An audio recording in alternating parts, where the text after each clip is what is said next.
Daily current affair की series में आप सभी का अपना स्वागत है। आज है 10 जुलाई 2020। इस वीडियो में डिस्कशन करेंगे हर रोज की तरह हिमाचल प्रदेश राष्ट्रीय तथा अंतर्राष्ट्रीय एमसीक्यू के बारे में। आइए सबसे पहले शुरुआत करते हैं हिमाचल प्रदेश करंट अफेयर से। हिमाचल प्रदेश के किस थाना को देश भर में सर्वश्रेष्ठ पुलिस थाना का प्रमाण पत्र प्राप्त हुआ है? काफ़ी बड़ी बात है कि किसी छोटे से प्रदेश में यदि कोई थाना पूरे भारतवर्ष में सर्वश्रेष्ठ आता है और वो भी कानून व्यवस्था के रूप में, सच में ये बड़ी बात है। आपके सामने इसकी 4 ऑप्शंस हैं, जल्दी से अपना सही उत्तर कीजिएगा और कमेंट सेक्शन में बताइएगा कि आपका रिस्पॉन्स कितना रहा, कितने प्रश्न आपके ठीक हुए। तो देखिए यहाँ पे इसका सही उत्तर होगा हमीरपुर जिला का नदौन थाना। ठीक है, इसको याद रखिएगा। जो ये पुलिस स्टेशन है इसे बेस्ट सर्वश्रेष्ठ पुलिस स्टेशन माना गया है भारत का।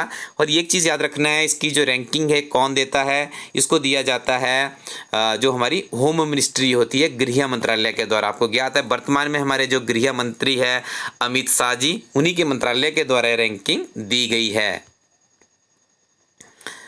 भाखड़ा ब्यास प्रबंधन बोर्ड द्वारा संचालित BSL परियोजना कितने मेगावाट की है? यू हैव 4 ऑप्शंस, आप बताइएगा इसमें सही उत्तर क्या होगा। इसका आपसे पूछा जा रहा है BBMB के बारे में, जो कि काफ़ी डिस्प्यूट भी है यदि बात करें हम लोग हिमाचल सरकार और पंजाब सरकार के बीच में, क्योंकि जो हिमाचल प्रदेश सरकार की इसमें हिस्सेदारी बनती है, पंजाब सरकार ने उसे अभी तक क्लियर नहीं किया है।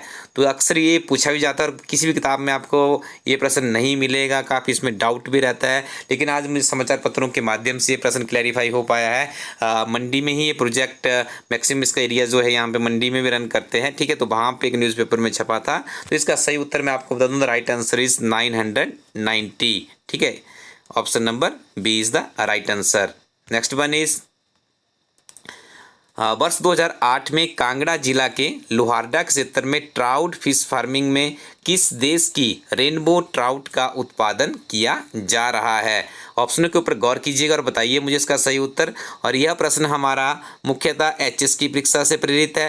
लास्ट ईयर HS में इसी तरह का प्रश्न पहले पूछा भी जा चुका है। तो आई थिंक आपने इसका सही उत्तर अभी तक जज कर लिया होगा। इसका राइट आंसर है Finland. Option number A is the right answer. माफ़ी कीजिएगा, नहीं, इसका ऑप्शन नंबर ए नहीं है। इसका जो सही उत्तर है वो है Denmark. Option number D is the right answer. ठीक है, देखिए इस तरह की कन्फ्यूजन्स एग्जाम में भी हो जाती है, तो इस चीज़ का आपने ध्यान रखना है। Denmark is the right answer here. Himachal Pradesh उच्चतर शिक्षा विभाग कितने महाविद्यालयों को उत्कृष्ट महाविद्यालय में परिवर्तित कर रहा है? देखिए क्या पूछा जा रहा है यहाँ पे, उत्कृष्ट विद्यालयों में कन्वर्ट कर रहा है, मतलब एक्सीलेंट कॉलेज कौन कौन से होंगे हमारे यहाँ पे? काफ़ी क्लोज ऑप्शंस है, देखिए 5, 7, 9 और 12। तो इसका राइट आंसर है 9। This is also very important question. Next one is उत्कृष्ट महाविद्यालय का दर्जा प्राप्त करने के लिए छात्रों की न्यूनतम संख्या कितनी होनी चाहिए? 1000, 2000, 3000 या 4000? तो इसका सही उत्तर होगा ऑप्शन नंबर बी, यानी 2000 की स्ट्रेंथ होनी चाहिए, तभी उसको इतना दर्जा दिया जाएगा, उत्कृष्ट विद्यालय का महाविद्यालय का दर्जा दिया जाएगा। हिमाचल प्रदेश में प्रस्तावित पंचायती राज चुनाव किस जनगणना पर आधारित होंगे? तो यू हैव 4 ऑप्शंस। देखिए अभी 21 की जनगणना तो हुई नहीं है और 2020 में हमारे यहाँ पे चुनाव प्रस्तावित है। ठीक है, तो ये ऑप्शन तो बाहर हो जाती है। तो आप यहाँ पे सोच रहेंगे कि इतनी पुरानी जनगणना के आधार पर भी नहीं, उसको जब 2001 में जनगणना कनेक्ट की जा चुकी है। तो यहाँ पे देखिए आपका प्रश्न आ जाता है 2 ऑप्शनों के ऊपर। इस तरह से भी ऑप्शनों को एलिमिनेट करना सीखिएगा, इससे भी बहुत ज़्यादा लाभ परीक्षाओं में होता है। लेकिन जो हमारे पंचायती राज मिनिस्टर हैं हिमाचल प्रदेश में, उन्होंने स्टेटमेंट जारी किया है कि वर्ष 2011 की जनगणना के अनुसार ही हम इससे कनेक्ट करेंगे। एक और चीज़ याद रखिएगा, बहुत महत्वपूर्ण चीज़ है, हिमाचल प्रदेश में फीमेल्स को पंचायतों में 50% आरक्षण दिया गया है। आगे डिस्कशन करेंगे national and world current affairs के बारे में। पहला प्रश्न है, सतत विकास रिपोर्ट 2020 के मुताबिक भारत को कौन सा स्थान प्राप्त हुआ है? जरा ऑप्शनों के ऊपर थोड़ा सा अपना दिमाग घुमाइएगा, बहुत ही क्लोज ऑप्शंस यहाँ पे दी गई है। तो इसका right answer is the option number C. ठीक है, 117वां नंबर भारत को दिया गया है। और ये भी याद रखिएगा, इस सूची में जो प्रथम स्थान दिया गया है वो यहाँ पे स्वीडन को दिया गया है, दूसरा डेनमार्क को दिया गया, तीसरा फिनलैंड को दिया गया है। और इस पूरे सूचकांक में 166 कंट्रीज को शामिल किया गया था। भारत का नंबर उसमें 117वां है। क्लाइमेट एक्शन पर आयोजित वर्चुअल मिनिस्ट्रल में भारत का प्रतिनिधित्व किसके द्वारा किया गया। देखिए क्लाइमेट की यदि बात करें तो आप अपने दिमाग में एक प्रश्न घुमा लीजिएगा कि क्लाइमेट हमारे जो पर्यावरण से संबंधित मंत्रालय है उसे कौन देखता है, तभी आपका उत्तर सही हो पाएगा। अब देखिए यहाँ पे मैंने आपको इसका एक हिंट भी दे दिया है, तो आप बात करेंगे तो प्रधानमंत्री जी के पास तो ये नहीं है, ठीक है, लेकिन उस तरह की मीटिंग में अटेंड कर सकते हैं, मीटिंग में जा सकते हैं, वर्चुअली मीटिंग को अटेंड कर सकते हैं। तो आपका आंसर यहाँ पे भी जा सकता है, अपने दिमाग को ओपन रखना है। रक्षा मंत्री से तो आप समझ गए कि इंटरलेट नहीं कर रहे, गृह मंत्री से भी इंटरलेट नहीं कर रहा है, तो राइट आंसर क्या हो रहा है, जो ऑप्शन यहाँ पे बच रही है। इस तरह की जो ये टेक्निक है अपने दिमाग में से बिठाकर रखिएगा। हाल ही में ब्रिटिश के अर्ल कैमरन का निधन हो गया, किस क्षेत्र में ख्याति प्राप्त है। एक प्रश्न डेफिनेटली आपको ऐसा देखने को मिलता ही है परीक्षाओं में, तो अर्ल कैमरन का निधन हो गया, किस क्षेत्र में ख्याति प्राप्त है। ऑप्शन आपने पढ़ ली होगी, मैं इसका आपको सही उत्तर बता देता हूँ। ऑप्शन नंबर डी यानी फिल्म और टेलीविजन अभिनेता थे जिनका संबंध ब्रिटेन से था, ये भी आपने याद रखना है। एमएसएमई के लिए केंद्र सरकार ने किस बैंक के साथ $750 मिलियन का समझौता किया है। आपसे ये पूछा जा रहा है इस प्रश्न में, आपने बताना है कि जो हमारे मध्यम उद्योग है उनका उत्थान करने के लिए केंद्र सरकार ने किस बैंक के साथ में समझौता किया है। 4 ऑप्शंस आपके सामने है, right answer is option number B, विश्व बैंक के साथ में समझौता किया गया है। याद रखिएगा विश्व बैंक का जो मुख्यालय है वो कहाँ पे है, वॉशिंगटन डीसी में है, और वर्तमान में जो इसके अध्यक्ष है डेविड आर मलपास इसके एट प्रेजेंट अध्यक्ष है, ये भी आपने याद रखना है। डिजिटल ट्रांजैक्शन को बढ़ावा देने हेतु ओला कंपनी द्वारा किस कंपनी के साथ समझौता किया गया है। तो आप लोग मुझे बताएं, यहाँ पे 4 ऑप्शंस आपके सामने हैं, मैं इसका सही उत्तर आपको बता दूं, फोन पे के साथ में समझौता किया गया। आज आपको होमवर्क है, मुझे बताना है कि जो फोन पे एक ऐप है ये किस कंपनी के अंतर्गत है, कौन सी कंपनी के पास इसका स्वामित्व है, कौन सी कंपनी के पास इसकी ऑनरशिप है, ये आपने कमेंट सेक्शन में बताना है। 15वें वित्त आयोग के अध्यक्ष कौन है, ये प्रश्न पहले भी परीक्षाओं में पूछा जा चुका है और इस बार भी किसी न किसी परीक्षा में आपको देखने को जरूर मिलेगा। जो HPPSC शिमला और सबऑर्डिनेट हमीरपुर के द्वारा टाइम टेबल जारी किया गया उसके अकॉर्डिंग, तो याद रखिएगा जो 15वां वित्त आयोग है उसके अध्यक्ष कौन है, NK सिंह है। This is very important question. IFSCA का अध्यक्ष किसे नियुक्त किया गया है। तो आपके सामने 4 ऑप्शंस है, यहाँ पे जरा काफ़ी क्लोज ऑप्शंस डाली गई है, बेहतरीन ऑप्शन है। मैं कह सकता हूँ कि यहाँ पे फाइंड आउट करना आपको मुश्किल हो जाएगा और आपसे सिंपल प्रश्न तो पूछे नहीं जाएंगे क्योंकि कंपटीशन बहुत ज़्यादा बढ़ गया है। और आपको पता है कि कोविड-19 पैंडेमिक के बाद बीच में बहुत से अभ्यर्थी रात दिन कड़ी मेहनत कर रहे हैं। इस बार जितनी भी परीक्षाएँ होगी उसमें ये कहा जा सकता है कि कंपटीशन का स्तर पहले से ज़्यादा बढ़ा हुआ आपको देखने को मिलेगा। तो तन मन धन से नियमित रूप से पढ़ते रहें, अच्छे शिक्षकों के साथ भी बने रहें, तभी आपको सफलता का जो मार्ग है आपका वो आसान हो सकता है। तो बताइए मुझे IFSCA का अध्यक्ष किसे नियुक्त किया गया है। इसका सही उत्तर मैं ही बता देता हूँ आपको। The right answer is option number B यानी इंजेता श्रीनिवास। हाल ही में किस राज्य सरकार द्वारा बुनकर सम्मान योजना शुरू की गई। तो आपके सामने 4 ऑप्शंस है। चलो आज आपको एक और इसमें एक टिप्स बताता हूँ। देखिए यहाँ पे तो मैंने इसकी डिस्क्रिप्शन डाल दी गई है। यदि आप किसी इस तरह के प्रश्न, तो बहुत कंफ्यूजन वाले प्रश्न होते हैं, ठीक है, इसका तो आपने यदि पढ़ा होगा तभी उत्तर कर पाएंगे और अच्छे से पढ़ा होगा, रिविजन किया होगा तभी उत्तर कर पाएंगे, अदरवाइज तो पॉसिबल ही नहीं है। तो इस तरह के प्रश्नों के उत्तर आप किस तरह से दे पाएंगे, ठीक है। और यहाँ पे देखिए इस प्रश्न में तो यहाँ पे जो ऑप्शंस है वो भी गलत डाल दी गई है, ठीक है।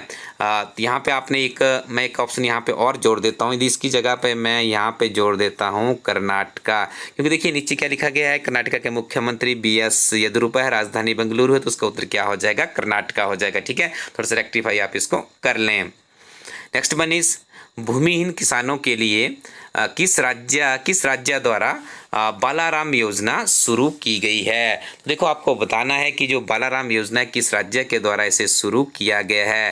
देखिए आप यदि वो जो नायब तहसीलदार की परीक्षा होती थी हमारे ज़माने में, तो उस परीक्षा में वो एग्जामिनर साहब 1-2 प्रश्न ऐसे उठा के लाते थे जो हमें ना कभी इंटरनेट के ऊपर मिले ना किसी किताब के ऊपर मिले, ठीक है। जब हम लास्ट में सोचते थे कि आखिर ये प्रश्न डाले तो है पर डाले कहाँ से है, अब उन चीज़ों का हमें समझ आया है अपने जीवन के 10 वर्ष इस कम्पिटिटिव एग्जाम में बिताने के बाद कि एग्जामिनर प्रश्न कहाँ से पूछते हैं। तो ये प्रश्न उसी तरह की परीक्षा से प्रेरित है जो आपको बहुत कम किताबों में मिलेगा, लेकिन है बहुत महत्वपूर्ण प्रश्न। तो आइए आपको इसका सही उत्तर मैं बता दूं। याद रखिएगा बालाराम योजना का संचालन किया जा रहा है ओडिशा सरकार के द्वारा। This is very important. Next one is, और एक चीज़ और याद रखिएगा, इस योजना का जो संचालन किया जाएगा नाबार्ड के माध्यम से किया जाएगा।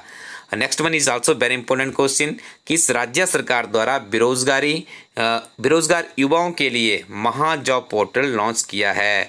महाजॉब, जहां कोविड-19 पैंडेमिक है, बेरोजगारी का स्तर बहुत आगे बढ़ रहा है, इकोनॉमी ग्रोथ की तरफ नहीं डेक्लाइन की तरफ जा रही है, और ऐसे में यदि कोई राज्य महाजॉब पोर्टल लॉन्च करें तो ये सच में ही एक बड़ा काम माना जा सकता है, चाहे प्रैक्टिकली हो या इम्प्रैक्टिकली हो। ठीक है, तो आपके सामने 4 ऑप्शन है और इसका सही उत्तर आपने आई थिंक अभी तक अपने दिमाग में बैठा लिया होगा। नहीं बैठाया तो अब तो आप समझ गए हैं, डी ऑप्शन यानी Maharashtra is the right answer.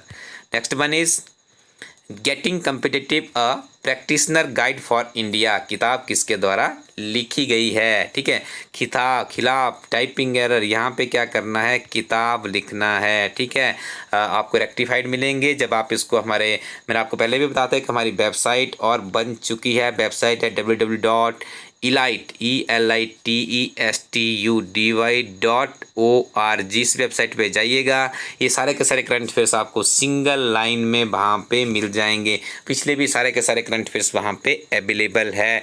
जुलाई महीने से हमने इस वेबसाइट को शुरू किया, तो वहाँ से आपको मिल जाएंगे और वहाँ पे जो मिस्टेक्स होती हैं सारी की सारी रेक्टिफाइड कर दी जाती है। और अभी से हमारी कोशिश भी है कि आपको इसी वीडियो के नीचे डिस्क्रिप्शन में इसका PDF का लिंक भी मिल जाता है, जिसमें आंसर भी टिक किए होते हैं। तो देखिए, बताइएगा इस किताब को किसके द्वारा लिखा गया है। You have 4 options. ठीक है, चारों के चारों ऑप्शन बहुत ही कन्फ्यूजन करने वाली है, और ये प्रश्न आपको किसी न किसी परीक्षा में आने वाला है, बहुत इंपॉर्टेंट क्वेश्चन है। तो मैं आपको इसका सही उत्तर बता देता हूँ। The right answer is option number D, यानी RC भार्गव के द्वारा इस किताब को लिखा गया है, getting competitive a practitioner guide for India. Students, अब आपको मैं 2 ऐसी किताबों से परिचित करवा रहा हूं जो कि आपको हिमाचल प्रदेश में सरकारी नौकरी दिलाने में काफ़ी सहायक सिद्ध हो सकती है। पहली किताब है, मैंने आपको पहले भी कहा था, यदि आपने मेरे पीछे के वीडियो सुने होंगे, प्रीलिमिनरी में आपको फैक्ट्स चाहिए और कम समय में ज़्यादा पढ़ना पड़ेगा, ज़्यादा याद रखना पड़ेगा। कोविड-19 पैंडेमिक के बीच में कंपटीशन बहुत ज़्यादा बढ़ भी चुका है, तो तन मन धन से नियमित रूप से पढ़ाई करनी पड़ेगी। और ऐसी किताब आपके पास होनी चाहिए जिस किताब में आपको एक कंप्लीट यानी समग्र अध्ययन सामग्री हो, और लास्ट में विभिन्न तरह की परीक्षाओं के ओल्ड क्वेश्चन पेपर भी हो, क्योंकि विभिन्न तरह की परीक्षाओं में ओल्ड क्वेश्चन पेपर भी कई बार रिपीट हो जाते हैं। और यदि ये सारी के सारी चीज़ें आप एक किताब में चाहते हैं तो ये किताब आपकी ज़रूरत को पूरा कर दी। कुल मिला के 10,000 का क्वेश्चन बैंक इस बैंक में बनता है। ये किताब MCQ की फॉर्म में नहीं है, मैं आपको पहले बता दूं। इस किताब में हमने क्या किया, छोटे छोटे पैराग्राफ बनाए हैं, सिंगल लाइन प्रश्न बनाए हैं, और इसमें एक चैप्टर डाला गया जो कि मुख्य परीक्षा के लिए बहुत इंपॉर्टेंट है, उसको हमने डिस्क्रिप्टिव फॉर्म में लिया है। और उसके बाद जो ओल्ड क्वेश्चन पेपर है लास्ट में, वही चीज़ें सिर्फ MCQ की फॉर्म में है, उन्हें भी इसलिए डाला गया है ताकि आपको एक परीक्षा की एक आपकी प्रैक्टिस ओल्ड क्वेश्चन पेपर के माध्यम से आगे हो सके। तो काफ़ी बेहतरीन किताब है। और दूसरी तरफ किसी परीक्षा को क्वालिफाई करना हो तो करंट अफेयर्स के बिना बात नहीं बनने वाली है। हमारी टीम आप लोगों के लिए हर रोज़ के डे टू डे के करंट अफेयर्स हिमाचल प्रदेश के 1 जनवरी 2020 से लेकर 30 जून 2020 तक के, साथ में 6 महीने का गिरिराज समाचार पत्र भी, और उसके अलावा राष्ट्रीय तथा अंतर्राष्ट्रीय करंट अफेयर्स भी 1 जून 2020 से लेकर 30 जून 2020 तक। साथ में आपको मिलेगा भारत की प्रतिष्ठित पत्रिकाओं का सारांश, महत्वपूर्ण दिन और एब्रीविएशन, सारे एक ही किताब में मिलेंगे। 3000 के आसपास प्रश्नों का संग्रह इस किताब में बनता है, जो कि आपको हिमाचल प्रदेश में किसी भी नौकरी के लिए सहायक सिद्ध हो सकता है। तो बने रहें आप हमारे इस पठन और पाठन की मुहिम में। Thank you very much, keep watching elite study YouTube channel.